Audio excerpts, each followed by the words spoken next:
Welcome back, fellow armchair generals. This is Gamer 1745 with my playthrough of the Soviet Union. We're playing Joe Stalin and trying to save the world from prosperity and freedom for the benefit of equal misery. I think that's an accurate description of what the Soviet Union... Well, before we start messing around with the Civil War, we can... Okay, we should... A little bit of squeak noise there. Okay, continue to develop. What are we researching? Okay. Fighters, it's 38.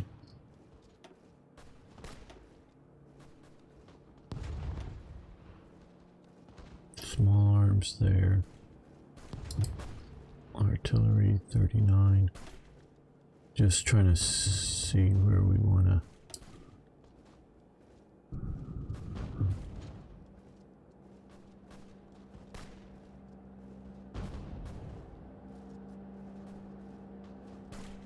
Very good. Yeah, I just literally played like less than 5 minutes worth of Enlisted, and so don't really have any comment on how well the AI is doing. You know, warfare can be a very chaotic situation.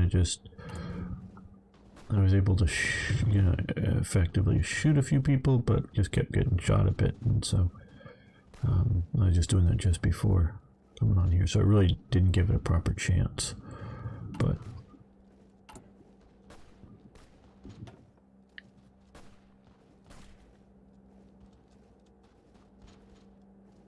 let's do that. And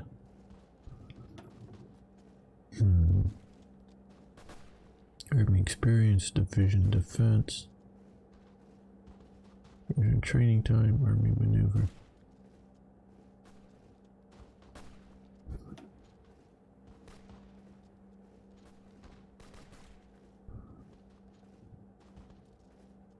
Yeah, we have 3 right now, armored divisions fighting in Spain, so let's increase their capabilities. Mentioning it, we're going to go on a limited offensive here to try to disrupt.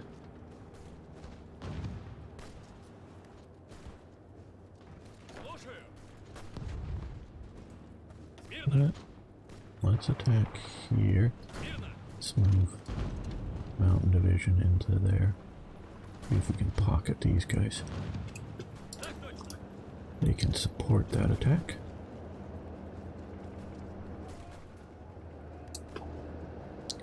Okay, well now we have that.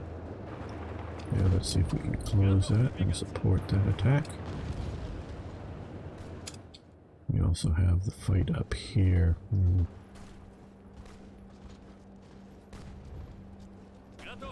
Let's go across the river here.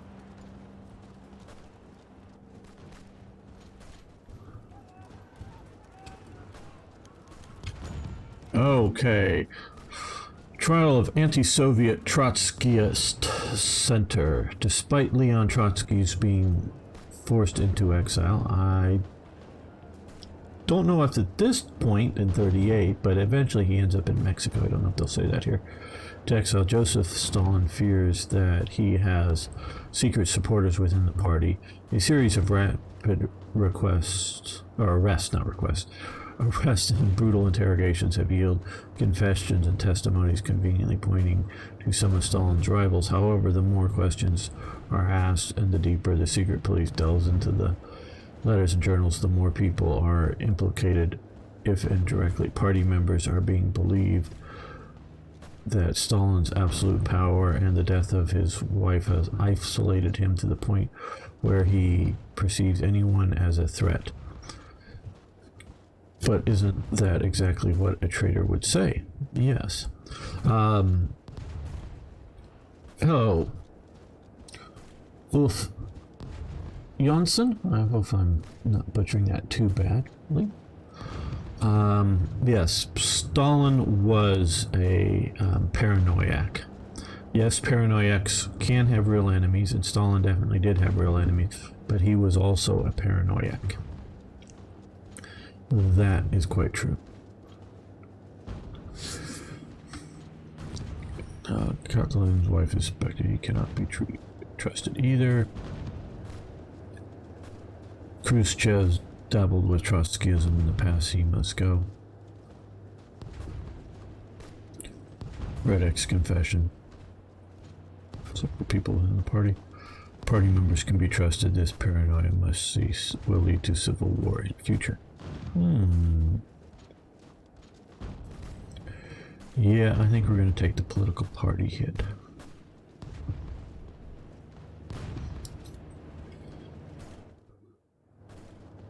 Nearly perfect. Well, good.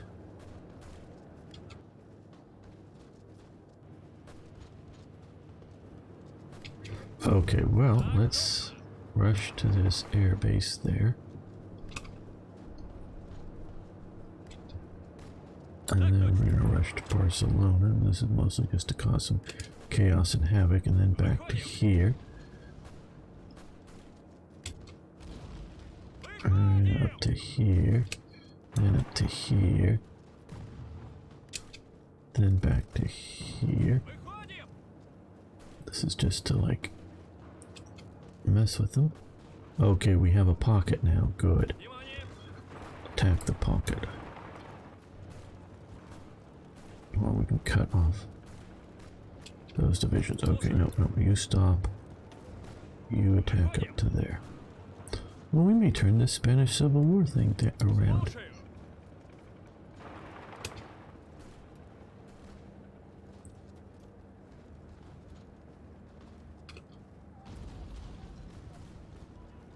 That would be interesting. Support that attack. Where is our... Okay, the mountain division is there. Okay, well...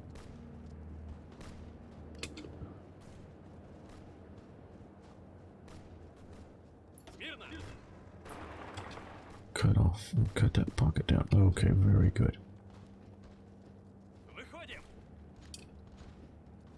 Help defend there. A lot of Portuguese troops I'm noticing.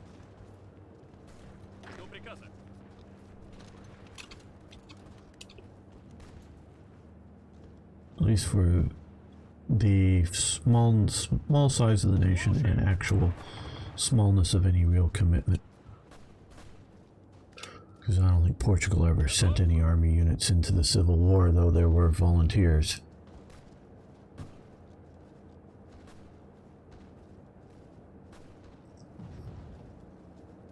Well, I don't know how much, because we do, you say matter of time, but we are facing with German and other interventionists as well. I would have thought our fairly large Soviet commitment in combination with it being human, not AI controlled, that we would have done better, because I've often watched the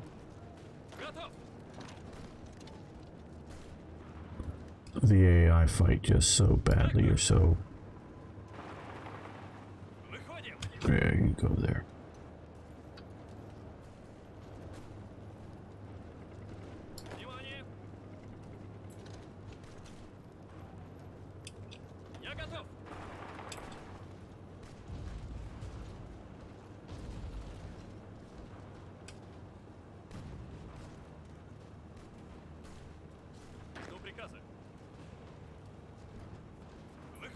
You hit them from that side. Okay, this army division here. Grab up that province and then support this attack. Be pocketing, but we'll be pushing that. Yeah, IKB, good to have you here. How is China doing? Well, of course, Ari wants to know about China. China is just, you know, skirmishing with the Japanese right now, it looks like. Reasonably well. Pause. Okay, we have more military production. Let's look at our current needs. Well, we need light tanks, it looks like. And of course, bombers and fighters, but light tanks would be a thing to keep our current operations going.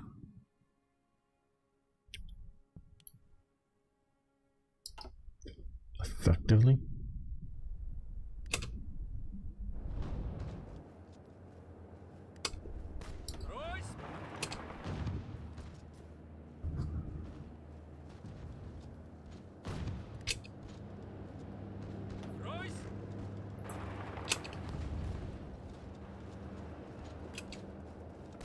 One division to there. Get there before they can get there. Good. Let's push to there. Now back to here.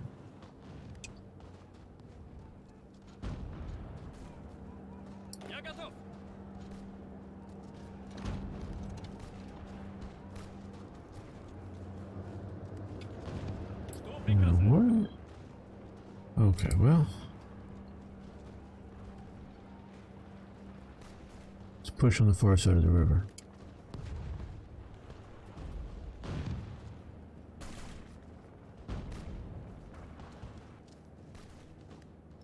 Oh, we're on the outskirts of Madrid again. Wow.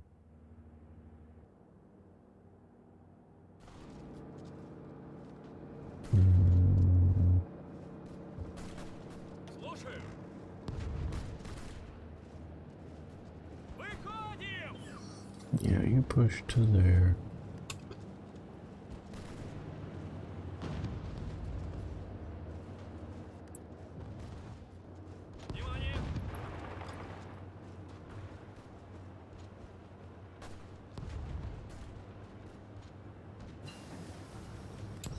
Okay, research finished. Heavy fighter, tactical bomber. Tactical bomber looks like it would be a good option for us.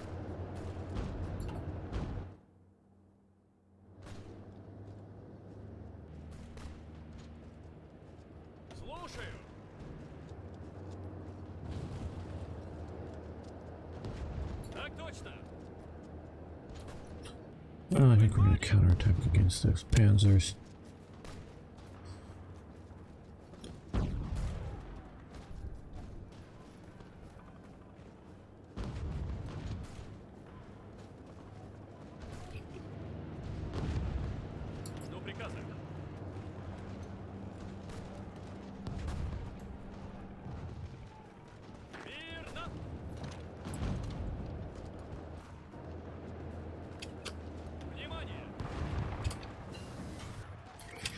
Fighter baiting. Okay, well. We do have a lot of experience gained from operations down here. Okay, that's a little worrying, but I think we can fight our way out back out of that pocket.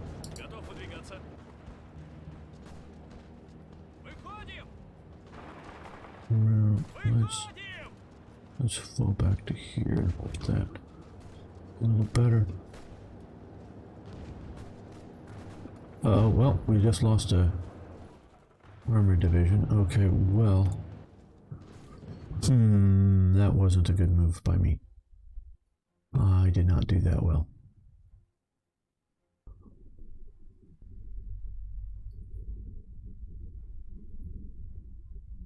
Yeah, well, the four-way civil war really sort of makes the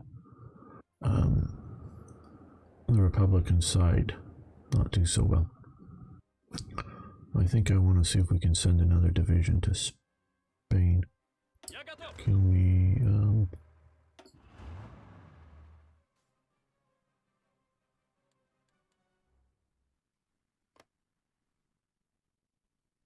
let's give him a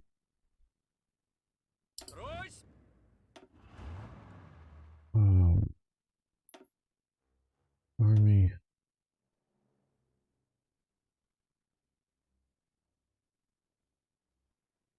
Can we just attach it directly to that? No, let's try this. No, won't let me do that.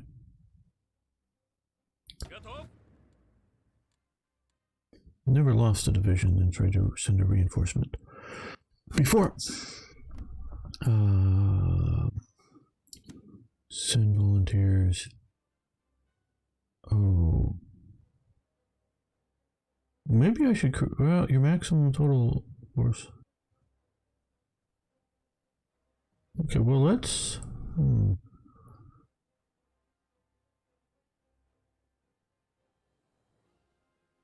You can send 8, yes. So we want to.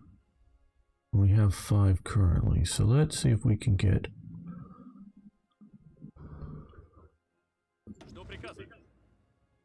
Add him there. Let's. What do these divisions look like as in their template? Okay.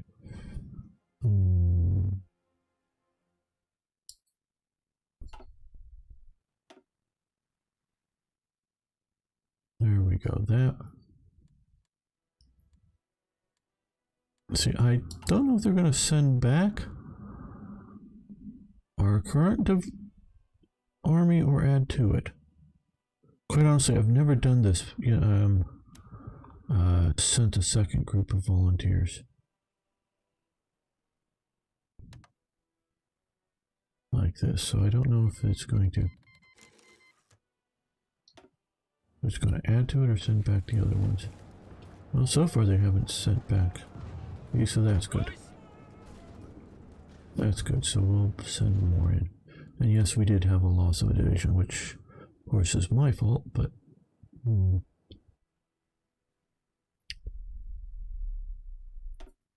let's keep developing our military factories here in the east. This is Moscow and there. Now, let's not entirely forget, which we have not been developing well. Yeah, we'll do passive defense. Or intel, just because mostly we haven't been doing well because we've been focusing on Spain. No war here.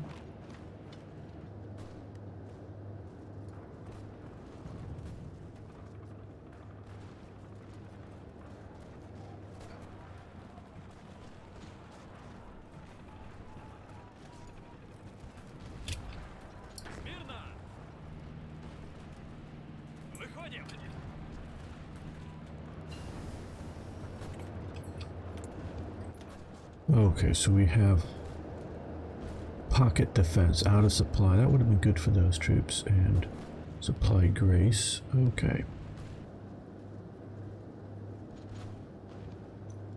Yep, we're gonna push them a little faster. Okay. Secret trial of the generals. The Red Army has always been home to subversive elements ever since Trotsky himself was Commissar of War.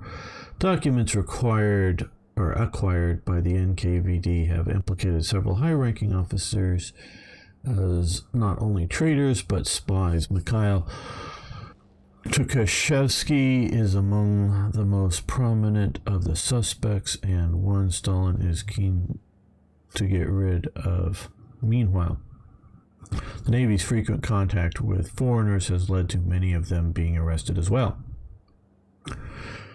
Although there are documents from our enemies proving their guilt, there is no telling if they fabricated them or if they were given false information by those who wanted to purge in motion, wanted this purge in motion to begin. Yeah, Stalin was very worried about any Soviet citizen who had contacts outside of the Soviet Union. I think it goes to his paranoia. I think it goes also to the realities of the world that how do I put this? The Soviet system might, I'm not saying is, I'm saying might seem good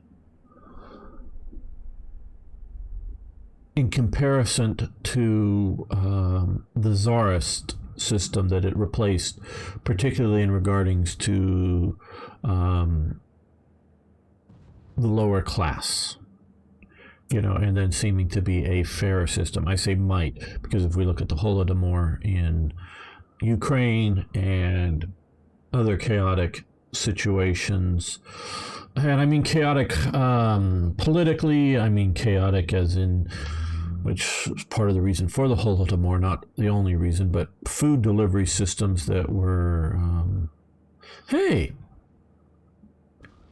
who is this here? Field Marshal. Okay, here's Mikhail Tukhachevsky, and there he is there. Okay, cool.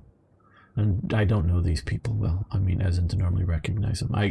Marshal Zhukov, who will later be a marshal here. No, this is not Zhukov. Wow. Looks similar to Zhukov. Maybe all Russians look like. No, I know they don't. But sorry, I'll get to the chat in a moment. Is that there were, there were a lot of people who knew their jobs well in Tsarist Russia. And not all, but a lot of these professional people are eliminated. And some of that means killed. Some of that means put in various gulags or driven into exile. So the people who, shall we say, knew how to run the railroads, sometimes literally the railroads, but you get the idea, know how to run the system. Bureaucrats, how much we may hate them, they're actually fairly good at being bureaucrats and to run any large systems. Yeah, this is just a base game. Running any sort of large systems, you need a certain level of bureaucrats. They're also a problem, but they're sort of a necessary evil, if you will. So we, see the situation that I'm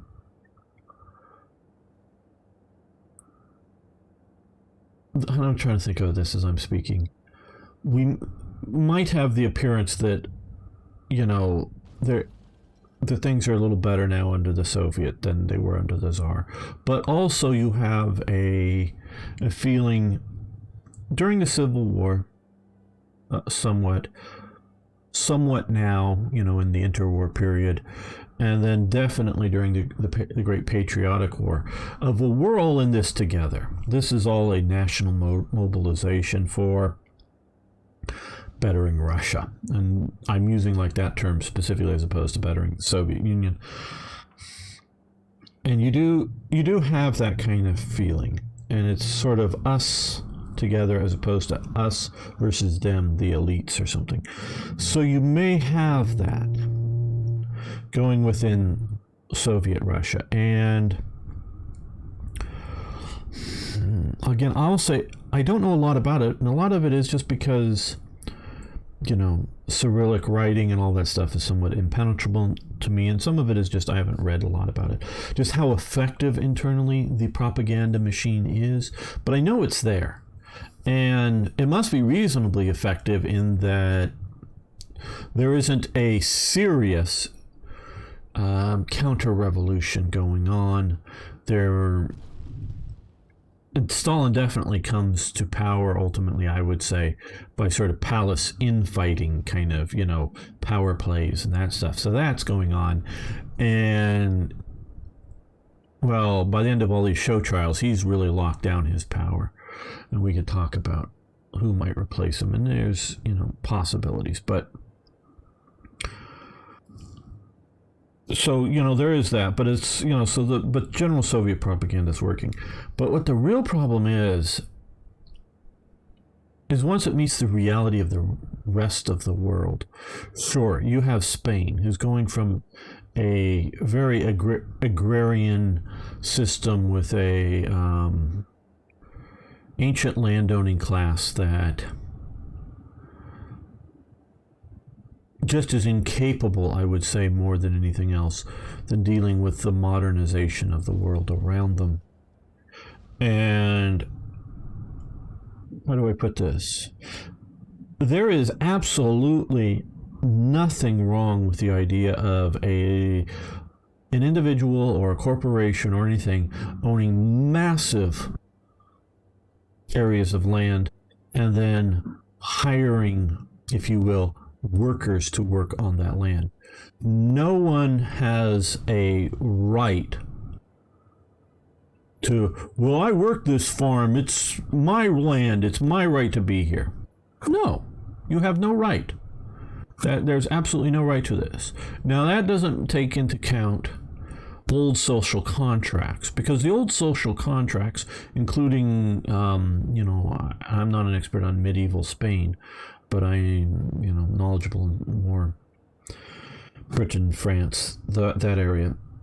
The peasants had, as part of their social contract, rights to certain parts of the land. There are still a few areas, very small in the overall, in Britain that are still run on the feudal system where, I don't know, let's just say that this is the overall area farm.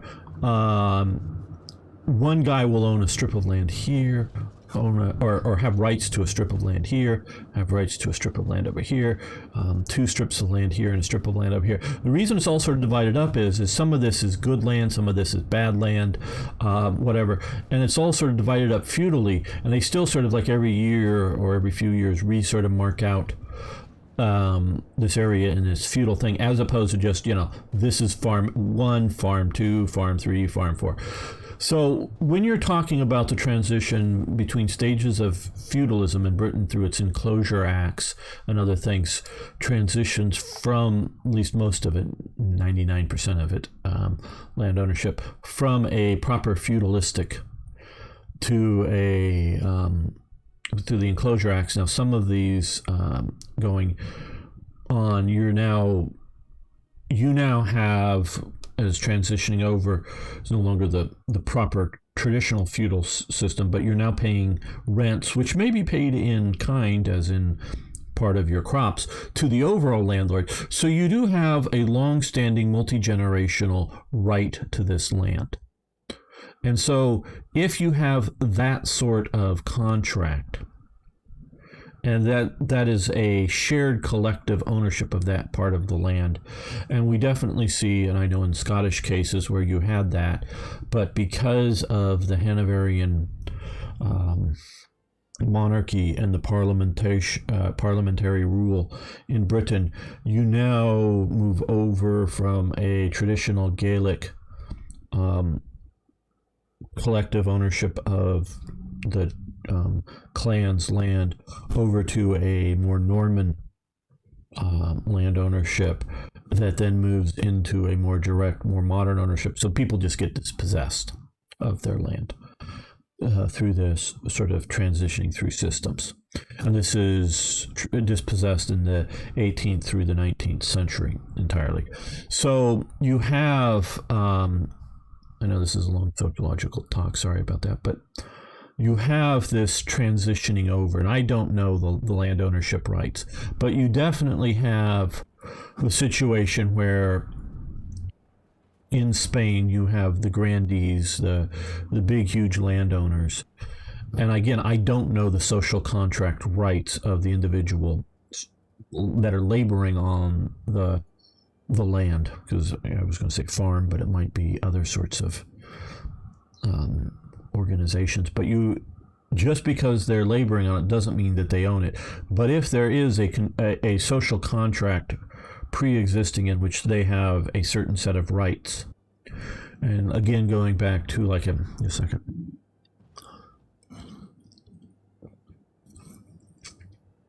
to the Doomsday Book, in Britain you have the idea of a serf who has rights to a part of the land, but he's tied to that land, meaning this is, sort of what, 1070, 1080, I don't know, the Doomsday Book is after the 1066, which is the Norman, the Hastings year, but the Doomsday Book. So, and they go and categorize it. So a serf is both legally tied to that bit of land, meaning he can't just go do something else legally. They do at times, of course, leave, but he also can't be dispossessed of without specific cause, criminal or type cause of the land. So that's a serf. And then you go back again to the Doomsday Book, is what is called the villain, which is not a bad guy in that language of the use, but simply an local, unattached person to any land. Basically what we would see as a day laborer. Harvest season, yeah, he's out harvesting grain. Or planting season, he's out planting. Other seasons, oh, you need help with building your house, an extra set of hands, you're hiring him. The blacksmith kind of thing needs a little bit of help in the smithy, he's hiring. He's an odd job kind of guy. He has, he's a noted member of the community. He's not just a wandering, from community to community. He's part of the community, but he has no rights to any land. He has no rights to any farm or any sort of specific job. That would be a villain. So that's a laborer. And so we know this going back to the rise of the medieval period coming out of the Dark Ages. So these social contracts happen. So in Spain, we're seeing a situation different than, because it had yet hit Russia when the Russian Revolution happens in the total. You're seeing a situation in which, and I know we're talking about foreign contact, I still haven't gotten past it. The situation in which the agricultural laborers are no longer able to feed and house themselves effectively, or clothe themselves and their families. And I'm not going to blanket blame the landowners, because I know they're being put under a lot of pressure, including just simply modern industrial mechanization coming to farms and competition. So, but there is, sort of starvation in the sense that people don't have money to buy food, not necessarily that there isn't food in Spain. So when you compare the Soviet Union to what's going on in Spain, you might get, the Soviet Union isn't good, but hey, it's dealing with the problem. But as time goes on, you're seeing France, Britain, including Nazi Germany and fascist Italy and other places, doing much better in comparison to the Soviet Union, dealing with modernization of society. And I will get to the chats, guys, in a moment, sorry. And so this is part of Stalin's problems with foreign contacts. Because part of it is, are they in contact with Trotsky? And Trotsky, quite honestly, I cannot tell you the ideological difference between a Stalinist and a Trotskyite, other than a Stalinist believes in a centralized Soviet or communist revolutionary authority that happens to currently be under Stalin, and that we must all follow whatever that program is. And I put that because Stalinists, partially through executions, take over basically all the communist parties in the world. They push out or execute or whatever, and by push out, maybe beat up enough until they leave any leadership of any sort of communist party anywhere else. The only sort of maybe exception is China, which partially that is because Stalin supports, especially at this time, revolutionary nationalist China, not communist China. He supports Chiang Kai-shek's group. So the whole Maoists, or those that become Maoists, are sort of outside of this system. Yes, I know a bit about this, but not in great detail. So the Stalinists are all, they're all for orthodoxy of the central system, and I don't think that it has a specific ideological viewpoint or program other than that, where we all follow the international, the central, no deviation from central hierarchy is allowed. I don't know if there's, other than a simple different leader element of Trotsky, if Trotskyism is different. I do think, because of all of the abuses that the Soviet Union does, like the Holodomor, which we go to in the Gulag system, but a lot of people jump on board Trotsky as the good version of communism. Well, I don't support Stalin and all his evil, but Trotsky. And I'm thinking, I don't know that there's any decent evidence that if Trotsky won the leadership power system, that it would have been significantly different. I'm sure different leader, different, guys on the top, but I don't know that it would have been different. There's, the sort of Strasser effect of, and I can't remember the two Strasser brothers, but Strasserism, one of the Strasser brothers gets out and eventually ends up in Canada during the war as sort of looking to be the good National Socialism. Well, yeah, no, I don't know. Yeah, they lose the power struggle with Hitler, but I don't know that it would have been better National Socialism than what Hitler did. It may have been different just because of different leadership there, and might have had different emphasis, and might not have been. I think it was anti-Semitic. Again, I don't know the details of Strasserism. I don't know that it had the Lebensraum, we got to push into the Soviet Union viewpoint, but it was still National Socialism in many ways. And I do think it was a bit more socialistic, as in Marxist socialistic, than National Socialistic, but it wasn't really communism either. Let's see, they're probably all correcting me here on chat. Okay, come back up a little bit. Yeah, a little bit more. Okay, hello, Spiraling 69, and no, I don't. I'll call you Omar. Why don't you annex the Baltic states? We haven't gotten there yet. At least not in my opinion. We have to wait for I presume the only way that they really were able to do the annexation of the Baltic states is with the Molotov-Ribbentrop Pact. We're not there yet. No mods. He also rounded up all the doctors. Well, see, that's the educated.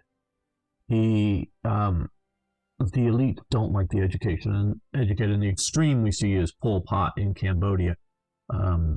Anybody with any education is basically killed. Yeah, I'm sort of waiting for more of an update for either Black Ice or NC or something like that. Hello, Lion Luna. Hey, Matsov. Makes me think about Red Army, or the song The Red Army Blues. Brilliant song. Don't know the song, at least not that I can think of. Any please thanks Arno. Yes, giving the stream thumbs up. World revolution versus communism in one state. Yeah, well, I don't know if you realize this, because most all of you are too young to have been alive then, but the Soviet Union under the oh boy, I always do this. For some reason, the way my brain works, it's one of my failings. The UN, the United Nations, under the United Nations, the Soviet Union had 3 votes because it insisted that it was representing more than one country. Russia only has 1 vote, and it only had 1 vote on the Security Council of the UN. Now, and so,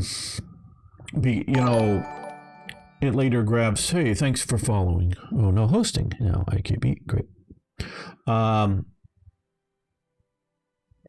grabs up and, the Soviet Union is the idea that it's the union of Soviet Socialist republics, and so it is a world revolution. So I would see it as a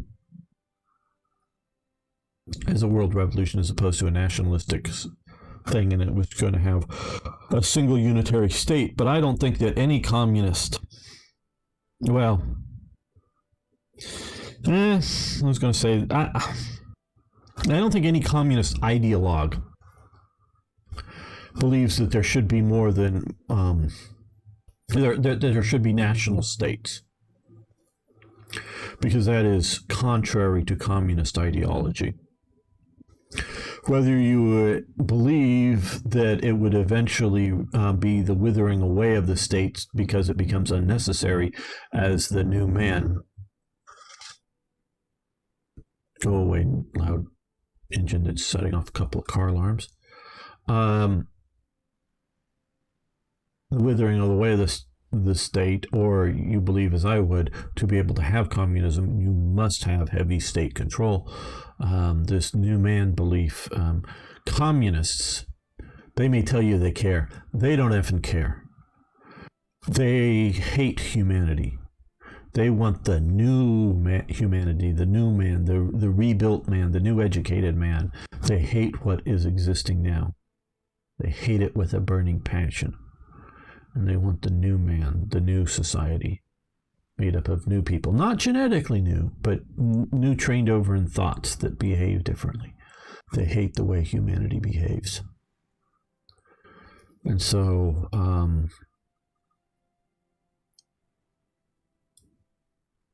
I think with any communist ideology, they have to believe in a certain amount of central planning. And that would be universal central planning, just because if we're looking at a somewhat of an idealistic communist world, sure, you have some parts of the world that grow bananas.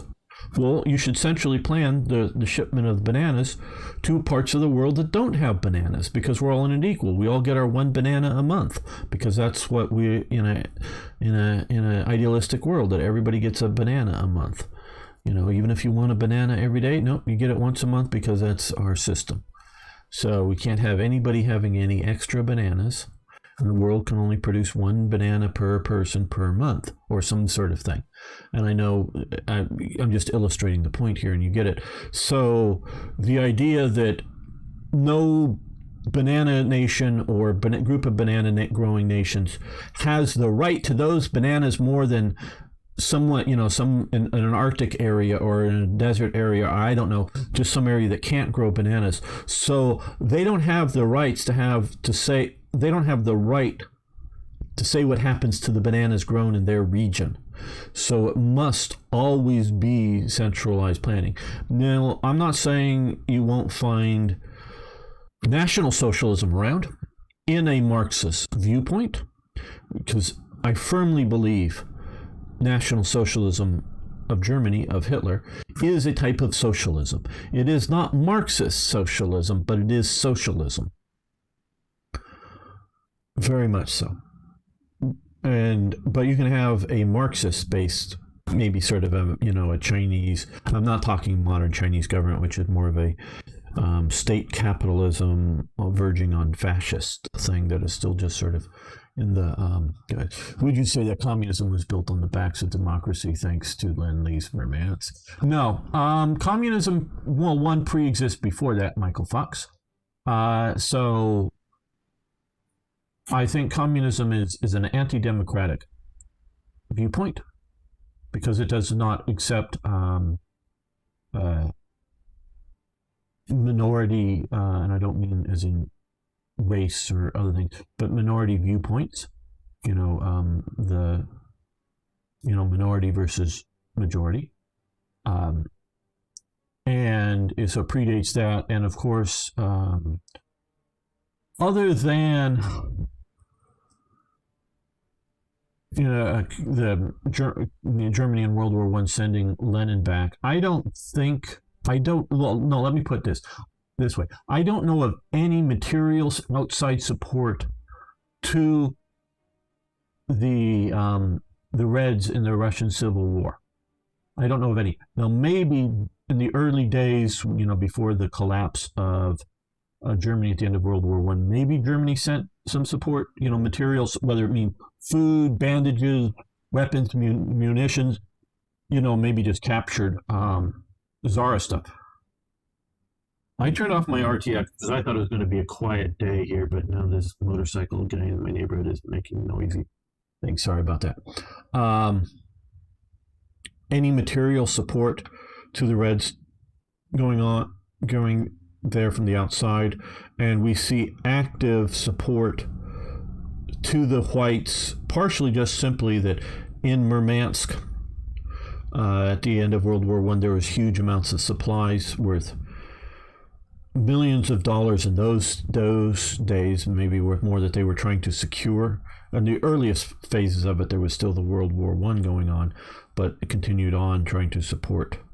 And it moved into more political support for the whites around the edge. And so we see these sort of international coalition against the Reds. So that's only a World War II and post-World War II phenomenon, that it's democratic, though I would say it's more capitalistic because it's economic. Democracy is not a political system.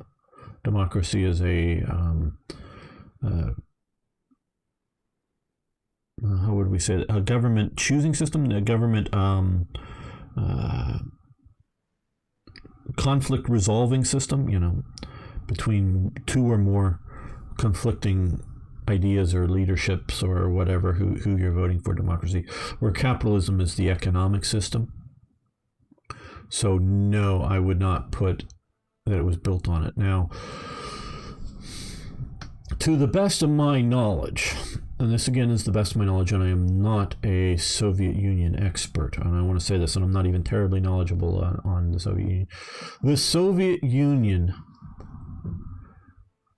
made no appreciable technological advances, despite what they want to claim, made no appreciable industrial advances without significant outside support. And I would even put this up into the at least through the sort of early 1950s with outside support, because you see them basically taking over the Tsarist industrial system. And I'm not saying they didn't build new factories after they take over from the Tsarist system, but they don't do new developments, of new things. Their wonderful tank production capability is based on, and I should look it all up, one of the major car factory developers for like Chrysler or Ford or whatever, because the American Depression, he gets permission from the American government to go set up a huge tractor factory in the Soviet Union along the American style. And my understanding is also as part of this thing, they send over a lot of the manufacturing equipment from America, because the companies that manufacture the machine tools don't have customers in America, but the Soviet Union was buying. So that whole thing gets set up because of contracts from the United States. And again, I could be very wrong on some details, so don't take this as definitive, but I do believe a lot of that.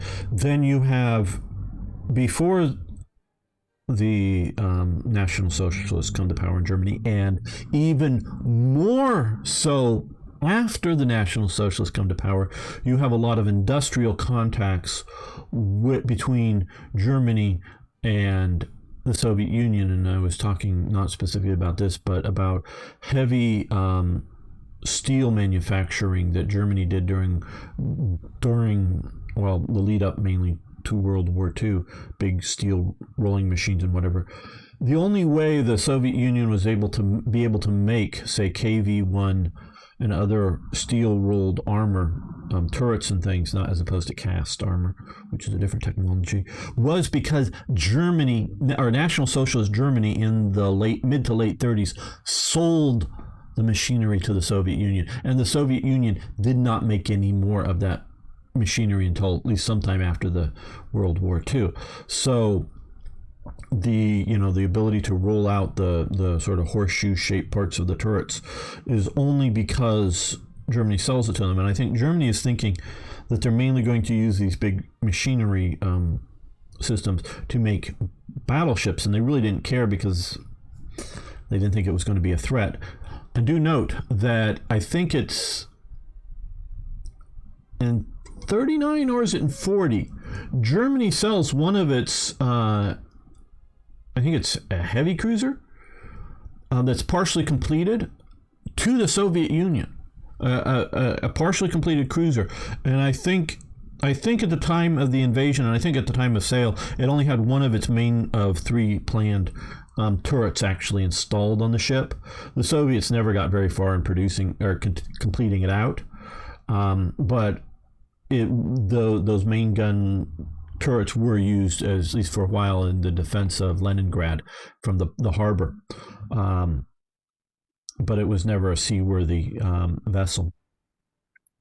It was basically towed, up into there to be completed.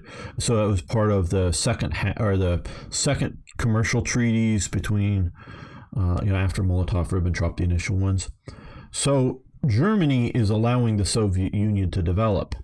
And then, of course, we see the exploitation of Germany and other, Czechoslovakia and other places by Soviet conquest, taking a lot of industrial capacity back to Germany, as well as a lot of industrial talent, both developmental, the brain trust of Germany. Now, of course, there's, I guess, Operation Paperclip and maybe other ones by America and Britain and others to get German scientists and whatnot out.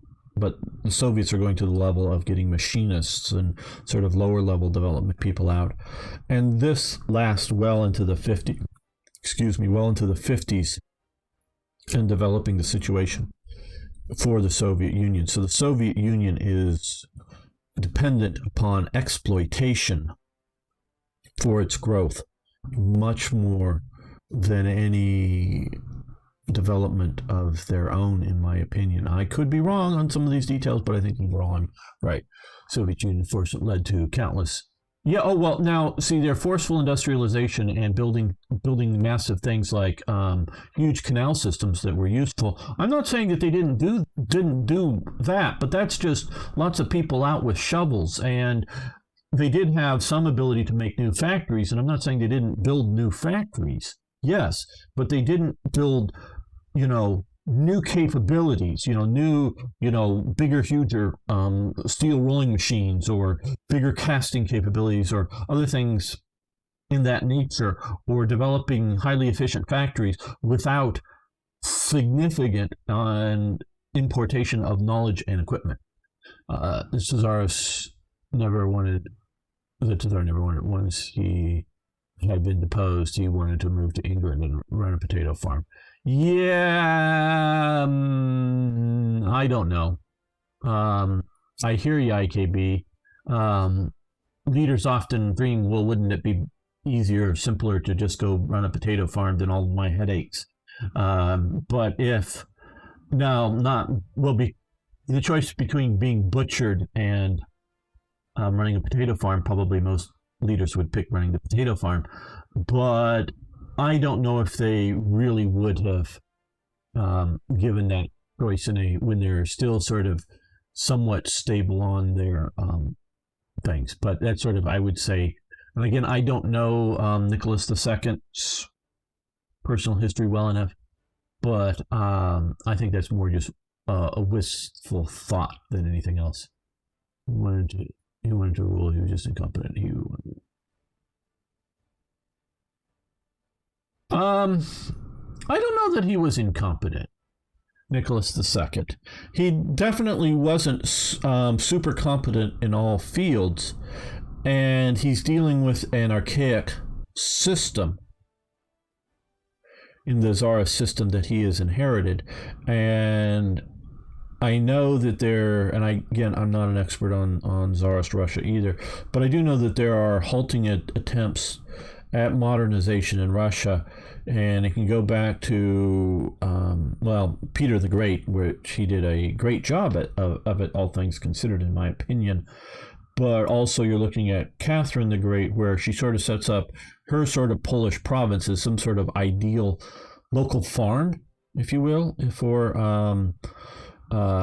trying out new ideas and thoughts, whether in farming or just in government. But there is massive amounts of resistance within the upper leaderships of the Russian society to any significant change to the whole system with the serfs and everything. So you don't want to cause, and because if you look at like whether Catherine the Great and others, there's constant rebellions. Now often they're localized situations, but that could get out of control in Tsarist Russia, and some of them are different ethnic groups as they're moving east, or whether they're just different power brokers. And sometimes the rebellions are actually done in the name of, well, sometimes they're done in the name of a pretender. Well, I'm the rightful whoever that was disappeared, Tsar, whatever. And then other times they're actually doing it in the name of the monarch against what they see as a local corrupt person kind of thing. So there's conflicts going on anyways that they're worried about, maybe revolution, but not necessarily Marxist revolution, but just revolts. And so there's a lot of that going on, and including revolts by the elites. Well, the advice that he took is sort of being isolated in command there without the internet and able to really see what the rest of the world is doing. Duma was made to try and appease the peasants, but it wasn't made well. Everyone in power. Well, I don't know if peasants, but outside of the aristocracy, yes. Fully constructed, it wasn't set up for so many people and several days. Oh yeah, there was that kind of stuff.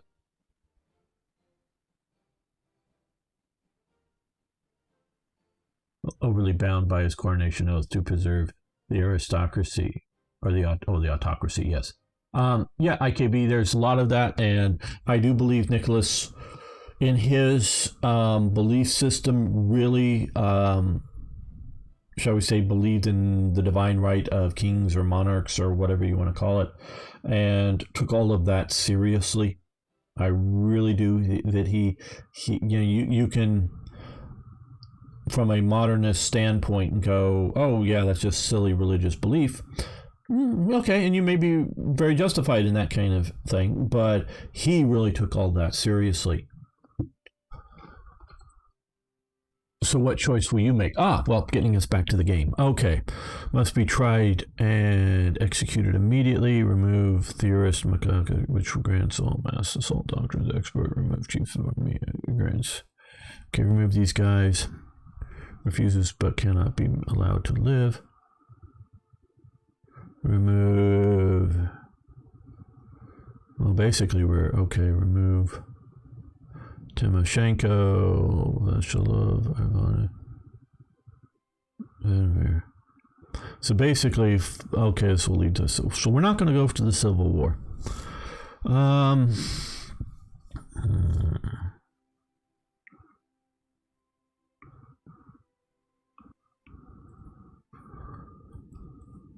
Okay, I guess we're going to go with, well,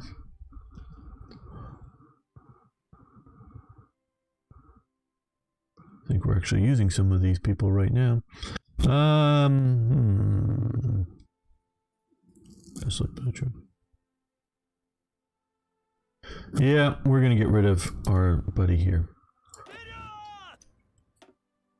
We're decapitating our capabilities. Now, let's see. Inflexible old guard, inflexible strategist, politically connected, old guard, inflexible.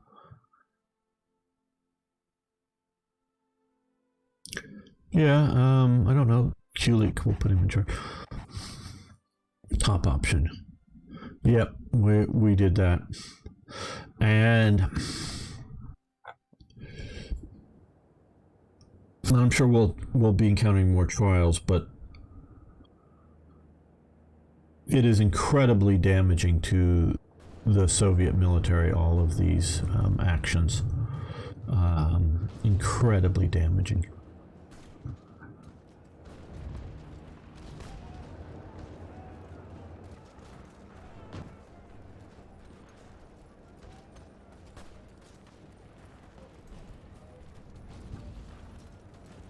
And we will probably... Okay. Okay, good. We're gonna get these guys here in a meet. Oh. No. No. Cancel. Cancel. We need to... I think we lost that general in... Okay, Gregory Zhukov. We'll use him here. Yep, just rush there. Kill the pocket. Kill the pocket. Kill the pocket before the pocket gets out of control. There's no longer a pocket. Okay. Our ground division, you go there to keep us from being flanked. No, no, no, you keep going there. Keep going there. Yep, go that way.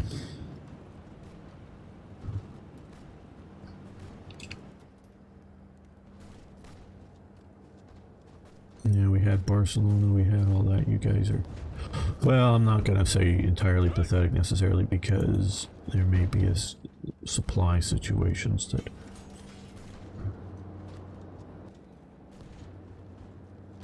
But maybe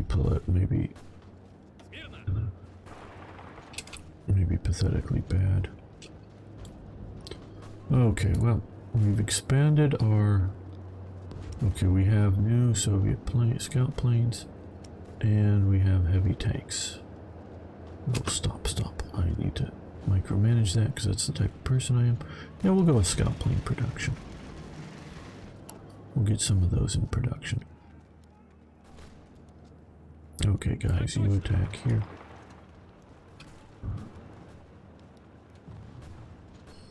I want to say this is the second. I can't recommend it. Very good. Thank you, IKB.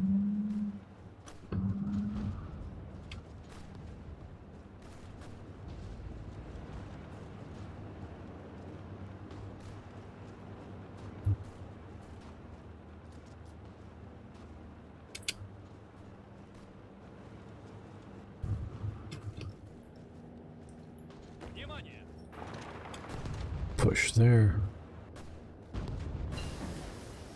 Passive defense. Okay, so we are increasing our internal security operations.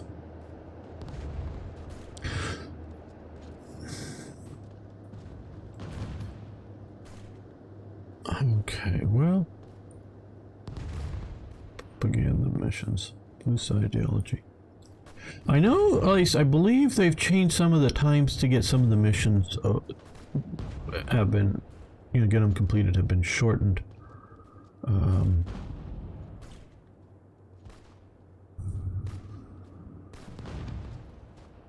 Yeah, let's do psychological warfare. So it may be more useful to do some of this operations. Okay, well,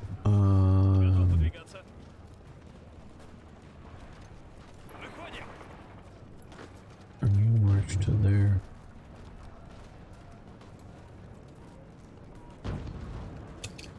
Well, since they're fighting here, you move to there. I'm still outside of Madrid. Okay, well. Okay.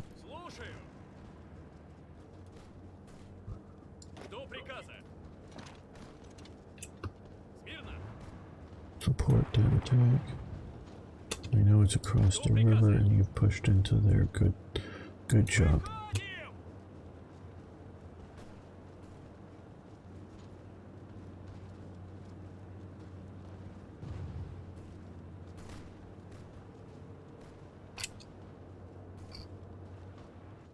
Okay, they've made it to there. You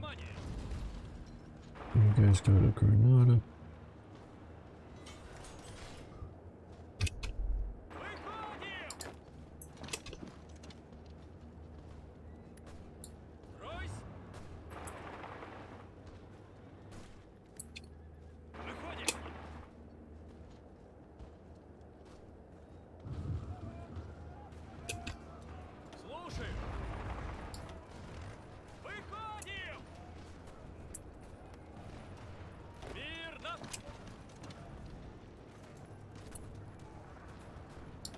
Well, let's take Seville and Cadiz.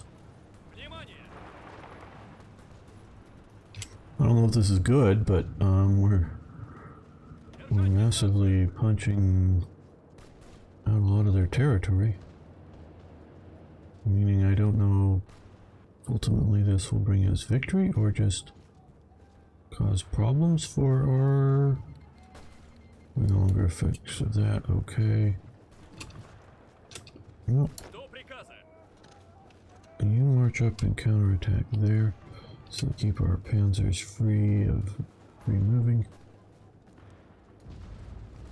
Okay, good. Cordobas are next. Well,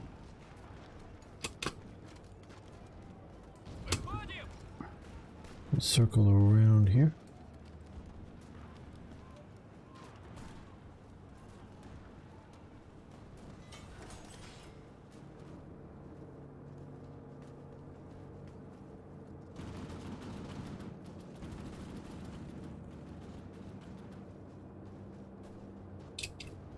Okay,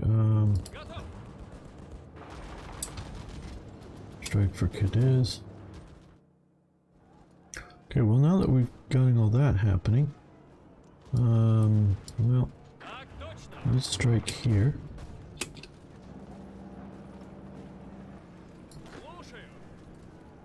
Let's strike there, keep these guys occupied.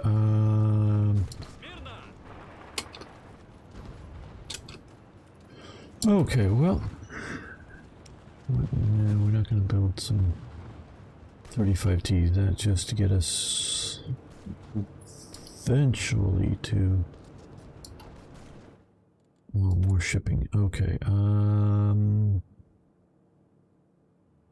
yeah, we'll just do more merchant vessels for the moment, convoys. Psychological warfare. Okay, well, now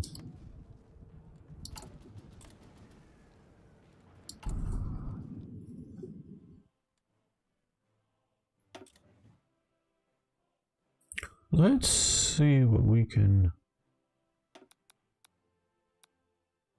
Yeah, let's see what we can do here in Spain. I don't know if this is going to be of anything useful, but let's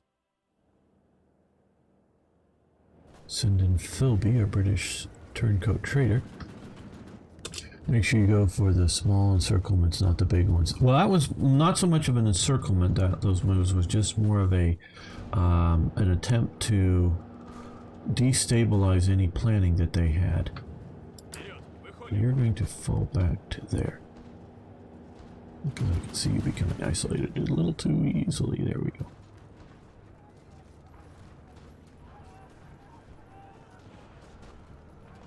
You fall back to here again. That was just mostly so that to disrupt their abilities. You fall back to here because you're being pocketed. Okay, more trials. After several rounds of arrest and trials, the Great Purge has weaved a narrative that has led up to this trial. Among the accused are not only old leaders like Nikolai Bakunin, but a number of diplomats, politicians, and military officials, and even many high-ranking NKVD officers. The charges are also more extensive than previously included decades-old plots to murder Soviet leaders and sell the Soviet Union to its enemies. The fact that the NKVD themselves are now among targets of this purge has in a sense brought the proceedings full circle. Threats and beatings have led many to confess to all charges, even the most outlandish ones, leading to defendants to face execution. The Air Force getting up easily. We suspected spies everywhere. Chief of the Navy, Chief of the Air Force, Chief of Military High Command. I guess once we're going down to crazy purges, we just have to keep them going.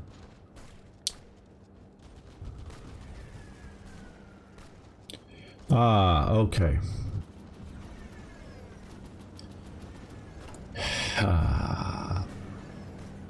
This guy. Nikolai Yazov. He's in charge of the NKVD at this time.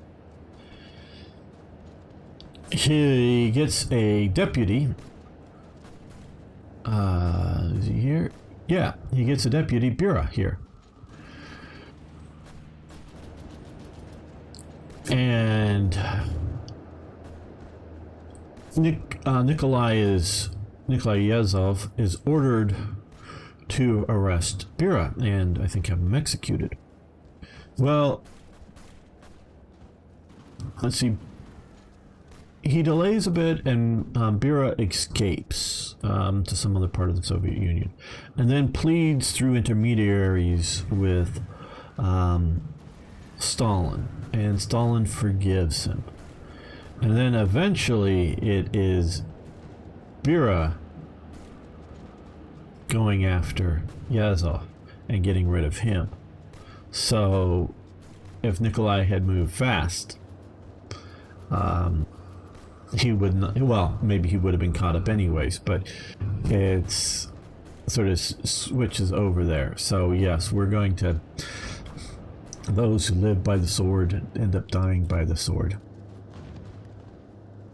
And so now we can, well, we don't have enough points to move him in, but we should sort in a line by trying. Yeah, we probably have done this. Yes, it's not even, I don't even know that it's so much of a purity kind of thing like we're seeing a lot of leftist ideological types. Yeah, you've got to fall back to here. Our line, you're right, Harry, our lines are a bit long.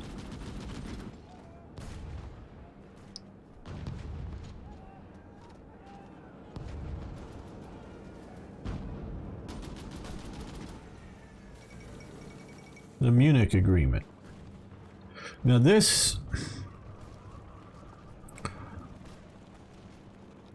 Munich Agreement has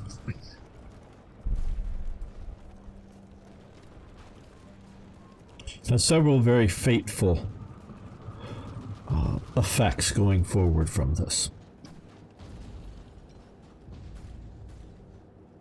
I will agree with those who say that Chamberlain, particularly Britain, believed, and is probably correct at this point, is not really effectively capable of prosecuting a war against Germany at this point.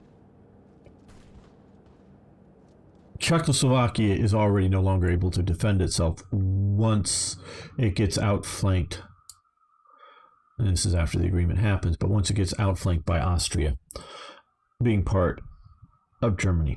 I mean, it is already flanked around by, you know, a north, a west, maybe sort of a south a bit here, but more of a north and west fronts. Now it has a full south, and they do start building some fortifications along here, along the old Austrian border, but they're just not really capable of defending it. It's where the defenses along here, you have the natural mountain defenses, which are significant,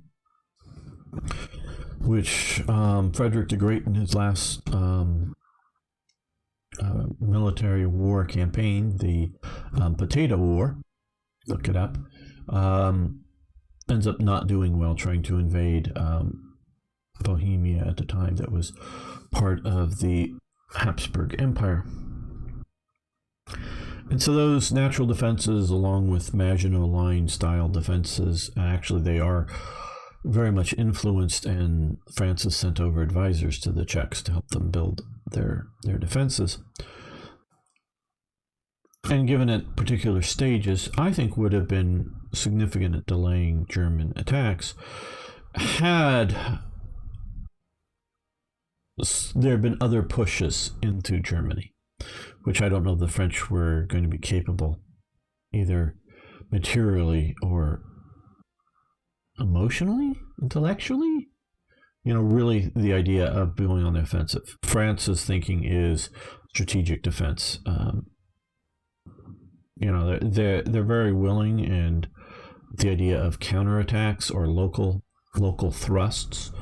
But France's thinking is moved way away, and de Gaulle is sort of in a minority in the idea of wanting, strategic offense. So France's military thinking probably wouldn't have saved, even if Czechoslovakia wasn't outflanked. And France definitely materially can take on Germany in 1938 just fine. It was, again, intellectually, emotionally, and I don't, just how else to put, strategic, mind thinking or whatever, not really capable of it. But they were making more planes. They had, especially in 38, they had lots more planes, lots more artillery, lots more manpower that was trained and ready to go, just everything more of it. And it was relatively modern, especially for 1938 terms. See, France in 1940 is armed with, say, a 1936 or 1937 Army and Air Force. It's not armed with a 1940 Army and Air Force, which is a stage or two beyond. So, yes, they could have stood up to Hitler. They could have Hitler. Okay, again, I know some of you have watched my German series, and I'll go into it deeper there. Hitler actually wants a war with Czechoslovakia. He doesn't want peace. He wants a war with Czechoslovakia. He desperately does not want a war with France and Britain. Because again, he sees all of his problems. He doesn't see all of their problems, where they're seeing all of their problems, but not seeing all of Hitler's problems. France, Britain, what the difficulties the other side has. That's just the way things are. And you always, we don't have enough tanks. Well, may not realize that the enemy has even, so much fewer tanks. So yes, you have enough, but maybe not enough for what you want to do. So Hitler wants his war with Czechoslovakia. He wants to get the Munich Agreement that Britain and France will stay out of it. Well, the Czechs end up giving in, so Hitler's really frustrated. He doesn't get his war. That's why he starts pushing on Poland, because he wants a war with Poland, again, without France and Britain. He makes a mistake there and gets a world war. Okay, so that's some of the fateful decisions with Munich, but Munich also gets, which people not realized it at, well, they've not realized it, maybe how much. I mean, obviously the people have looked into it too, but realize how much Britain really does start rearmament campaigns, internally. Starts building up their Air Force, starts building up their Navy again, starts building up their army, training, putting budgets into it. They really realize that, as they see it, they were incapable of defending Czechoslovakia, and this is a problem. So Chamberlain really does push into that. Not maybe on the level that he should have, definitely not on the level that Churchill, had he been in charge of, would have pushed. And there's no surety that in approximately a year they'll be at war in late 1939. The war might be 5 years off or 10 years off or whatever. So you don't want... See, now this is the thing. You don't want to start a 1945 war, which peacetime development would have been slower than wartime development, with a 1940 army, whatever that may mean. You don't want everything out of date. And, the War of Bavarian Succession. Yes, that's it. But it's also known as the Potato War. Thank you, Arno. The potato concept comes into is there were no major battles in that campaign, and it was a lot of skirmish warfare. The Freikorps and the other light infantry units of both Prussia and Austria, often fighting over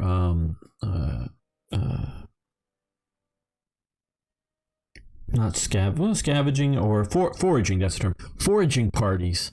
They were often going out foraging for potatoes to feed the advancing armies, and they were fighting each other basically over potatoes.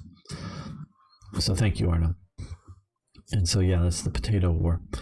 The last one of Frederick the Great while the American War of Independence is going on, just to give you a, I think it's going, yeah, it's going on, give you a time frame when all that's happening. And so so you don't necessarily want to like crash program building paying a huge offense for building a huge fighter force and then having to build it all over again 2 years from now just because of development. So you want to start rearming, but you don't want to overrush it. Now, of course, if you know that it's coming in a year, then of course you know to go all out, but you don't know that at this point. The other major consequence of the Munich Agreement is who is not there. And to give the story is you have Germany riling up propaganda and push to go after Czechoslovakia. You have, before Munich, you have a couple of other meetings, because Chamberlain's going back and forth, with France and Britain and Hitler. Well, it's about ready to sort of go to war kind of thing, and Mussolini sort of steps in and sort of, come on guys, we can all work this out. And so it's really sort of Mussolini in the sort of setting up to the Munich conference. So you have Chamberlain, Daladier, Hitler, and Mussolini. Who's left out? Stalin. Now, this has massive consequences. Now, I don't know that even in France, it would be politically acceptable to call in Stalin for this thing. I think if, enough of the conservatives and even, the Laborites weren't pro-Stalin. They're not like modern labor people who are left-wing of Stalin and think Stalin didn't kill enough people. Jeremy Corbyn probably, in his heart of hearts thinks Stalin just should have killed more of the recalcitrant people and to make sure that the revolution survived. They weren't, they were left, but they weren't, communists. I mean, is anybody out there now or later, and probably should be ending this episode so it's gone on long enough, but anybody out there that wants to argue that, there were the Corbynites in the Labor Party, and they were in their own internal memos were trying to weed out the Trotskyites in the Labor Party. So it was the Corbynites, modern day Stalinists, trying to weed out the Corbynites in the Labor Party. So anybody who wants to try to argue with me that modern day British Labor is not a Marxist Leninist party, come on, people. It is, but it ain't back then. It's definitely on a socialist spectrum, most assuredly, but it's often more just workers' rights kind of thing back then. So I don't, even within the Labor Party, even Fabian socialists, I don't know, would be, might lose it over it. And the Liberal Party, which still was the Liberal Party back then and not the Lib Dem nut jobs, going on. And you have the the conservatives would just, enough of them would have just lost their shit had they invited Stalin into a meeting, because all of the history there with the Soviet Union. So I don't know that it would have been politically acceptable to have Stalin in. Now, had Hitler and had Mussolini invited him into the room, I don't know that they would have walked out, but it would have really had to have come from either Mussolini and or Hitler. I don't know to get in this, but this really, to Stalin, shows isolation of the Soviet Union in decision-making process of what's going on, major decisions in Europe, that he feels, rightly or wrongly, I'm not arguing the rightness of it, that he should be involved with. So this pushes Stalin into Hitler's camp. And you got to, again, see the overall pattern. You have the fairly strong alliance of Britain, France, and Italy They're in it together. Mussolini comes to power. It's still Britain, France, and Italy, but Italy has this sort of new semi-revolutionary sort of political party. But hey, the conservatives are still sort of allowed into parliament, and hey, it's still the royal army, and they're still the king. You know, this ain't too bad, and the Mussolini isn't really acting all that badly at this time. It isn't until 1935 and the invasion of Ethiopia does that alliance break. And it only starts moving Mussolini, because Mussolini in 1936, and it's I think January or February in 1936 when I said this, sets up the Three Powers Pact. It's a defensive alignment between Italy, Austria, and Hungary against National Socialist Germany, explicitly against National Socialist Germany. So in the beginning of 1936, he is setting up a military alliance that's anti-Hitler. That doesn't sound like a good ally. So by isolating Italy because over Ethiopia, whether he should have been isolated over Ethiopia or not, changes things, which then allows him to go after Albania and other things and pushes him into Hitler's camp. Because of isolating Stalin from the Munich Agreement, you have Stalin going, that Ribbentrop guy here wants to do a deal for carving up territory. You know, Lithuania in the German sphere, Estonia, Latvia, Finland in the Soviet sphere, Poland divided. Now, after the war happens and Germany takes a lot more Poland more quickly than they think, they swap out basically this part of Poland here for Lithuania. That gets a swap, but originally Lithuania is going to be part of the German sphere in the original secret protocols of the Molotov Pact. I don't know if, I just don't quite honestly know right now if Molotov-Ribbentrop Pact mentions Romania, but of course they take the Bessarabia regions over here.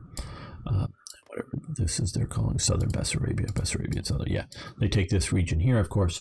I don't know if that's in the Molotov Pact or not, but I definitely know the other ones were there and feel areas of influence, whether it specifically states you get to take it or it's just your area of influence to decide. So, and again, also note that while Ribbentrop is in Moscow negotiating with Molotov, there is a British-French alliance up in, I believe it's Leningrad,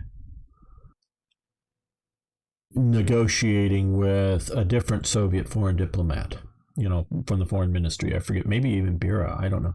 But one of them. So there's trying to get a Stalinistic, an alliance with Stalin that's anti-Hitler. They're going on simultaneously, and I think basically in secret from each other. I'm not saying the spies don't inform the governments, but I don't think publicly they know that the two missions are going on at the same time.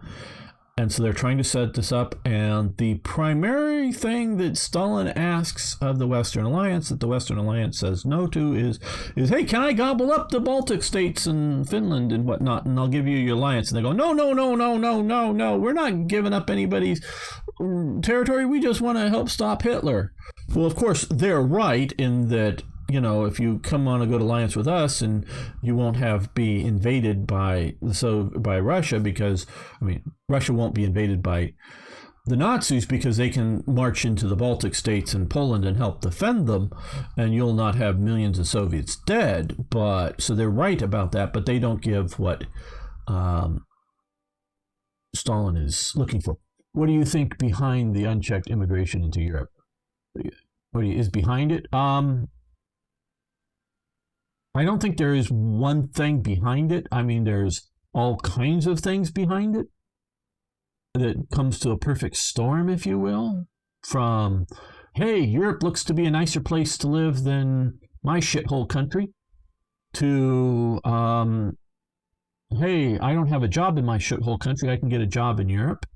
To, hey, mullahs are saying, send your young men to Europe to convert it to Islam. To, hey, we need more workers in our country, because there is a situation of an elderly population and needing more young workers. birth control is a wonderful thing, but you also need society set up to do reasonable replacement. You don't have to go, hey, we have 10 million people, we must have another 10 million people in the future. You might go, hey, okay, whatever country, going down to 8 million is fine, but you need to, you don't want to have it too rapid, so you have a huge number of old people, or you don't want to go too far. So populations can shift and change, but you need to do that thing, that in a well-managed level, to an ideological bent that, hey, the poor people of the world deserve what we have. So if they want to come, fine. They're just equal to us. We have equal responsibility. These are what people think in the West, that we have equal responsibility to our citizens as to a citizen of Burma. Are you crazy? Yes, they're crazy. They're crazy. I'm not saying that life isn't equally valuable. It's just a Belgian political person has primary responsibility to serve the people of Belgium, not the people of Burma. I'm trying to pick countries that aren't hot button issues with this, with some of the situations here. And they're, so they feel equally responsible for it. And which is crazy. You have to look after your own. And then there's also the, started by Soviet propaganda later on, but the guilt trip thing is we're doing really well, and there's these starving people out in Africa or wherever, we are the world, and we're guilty of whatever it is, maybe just guilty of success, but guilty of raping the world of resources, or guilty of our ancestors' crimes 3,000 years ago, or whatever it may be, feelings of guilt over it. All of these things are all coming together, dealing with that stuff. So I don't, you notice I've hit on many things, and any one of them wouldn't have been a problem, because, hey, we need a few more workers in our country. Yeah, that's probably not a problem. But it's all of these put together becomes the problem. And please note, Spiraling did say unchecked immigration into Europe, not that there's immigration into Europe. This is none of what I said is anti the idea of some immigration somewhere in some places in the world, whether it's Europe, the U.S., or China, or wherever. It's unchecked is the key there. And now it's the Blairites in labor who hate both the Trots and the Corbynistas. Okay, IKP. It would be funny if it wasn't happening to a major political party. Well, I still think it's funny, because I would love to see. I think Labor's going to crash and burn. I think Lib Dems have already crashed and burned. Because I remember, I guess it was still officially the Liberal Party. Maybe it was still the Liberal Democratic Party, or maybe it already changed its name over. But I remember, again, some people of the World War II generation in Scotland. Well, I just vote Liberal because I'm not a Tory really, and I'm definitely not a Labour type person. So I'm voting Liberal, which is sort of middle of the road. Well, they sort of peaked under the early era of boy, you guys have so many prime ministers. Just before what's her name, the conservative guy, who wasn't very conservative, the first conservative after Brown or whatever, I don't know, because they came into that brief coalition government. That was sort of the peak of the Liberals, of the Lib Dems. I want to say that as distinct from the old Liberal Party. And so they sort of peak there, and then have just gone off into weird nuttiness. Scotland, the SNP has gone into its own form of weird nuttiness, but it is just because of national sentiment. They're will be a party for a while, but so Lib Dems aren't going to be the major alternative party, and I think labor is just crashing and burning and it's going to go away. And I think something new is going to happen. I don't know what it's going to be. I don't know if it's going to be the Tories versus whatever the new right wing will be, or whatever. Yeah, David Cameron, that's right, and Nick Clegg. Yeah, that's right. That was. I would take it as sort of their women working doesn't help. I disagree with that. Promote larger families by giving tax breaks. Immigration is not needed. Yes, that's what I'm sort of. The policies, and as hey Zaz, how you doing? Women in the workforce is a good and positive thing. The idea that women should primarily their first their primary thing or their first objective is to be in the workforce, and only secondary objective is to have a family is a bad thing. It's more of an emphasis that women in the workforce, because I think it is good to have women in the workforce, especially for a few years. I'm serious. I think most women in their lifetime should have a conventional job where they have to go, be at work at a particular time, go to work, work for a BS boss, put up with that for a few years. But I don't think that should be the norm for their lives. I think having that experience, going through it, is an educational form of experience to then maybe better appreciate the idea of working in the home. Because my mother, she never had a 9-to-5 job. She did earn money doing things. She was a bit of an artist and would be paid for commissioned artwork, but that was always sort of spare time, free time type, and really quite, it did make money, but it was quite more of a hobby than anything else. But she worked in and around the home. Worked, gardening. Some of the stuff gardening was unnecessary in that the garden looked just fine. She was just 15% flat tax, that would be great.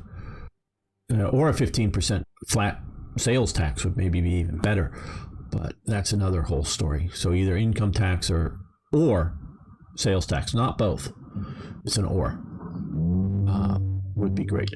So she worked, as well as worked doing, food preparation and all of those kinds of things. But she liked to work in the garden, and so unnecessary as into not just maintaining it where it is, but let's just rearrange it, let's just add to it, let's just have fun with it. But she worked, where my father had a job that paid was able to do a nice middle class living standard. That is what I would look at as the ideal kind of thing. Okay, and once women start working in the workforce, labor supply rises quite a lot, and then wages stagnate. This forces households to have 2 incomes. Then you need to have wives working, so you get the snowball effect. We see this. I'm suggesting the idea of brief, as in the overall time of their life, and working in the workforce, not as a half the population is male, so half the population works in the workforce, the other half doesn't, being the female half. I'm looking, and the other dichotomy is 100% of the male and females work, so it's doubling the labor in the workforce. I'm suggesting a 5 or 10% boost, in that 5 or 10% of their working life is to do that. Well, extreme feminism. If feminism is just general equal rights before the law, yeah, I'm all for that. If feminism is special rights and whatnot for women, then I have a problem with it. So a lot of the stuff going on. Well, with all of this stuff, we're going to end this episode. It's gone on way too long, though I've enjoyed it. Thanks for watching. Thanks for liking the videos. If you haven't already, please subscribe to the channel. See you next time for more Hearts of Iron.